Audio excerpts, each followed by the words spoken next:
de Madrid B, pero nun final, bueno, polémico, con un enfado monumental por parte dos racinguistas coa actuación do árbitro asturiano. Bueno, pois acabou empatando o partido despois de que Juan Antonio marcase ese gol para os racinguistas no minuto 21 da primeira metade.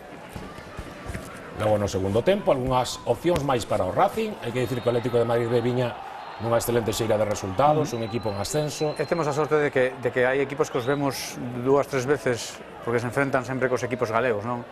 Este xogador, Riquelme, ten unha calidade tremenda, se está moi solto, pois pode facer cousas deste tipo, non? Bueno, creo que o Ferrol, o Racing plantexou un partido para dominar defensivamente e ter as súas opcións. Esta é a xogada que encendeu os ánimos con ese posible penalti a Joselu, que provocou as protestas e as expulsións de Emilio Larraz, o técnico, tamén de Chema, o gardameta suplente. Bueno, xa vimos antes tamén un gol invalidado ao Racing. Pois moito enfado aí nesa recta final do partido, coa actuación expulsaron tamén do árbitro, o porteiro. Sí, Chema.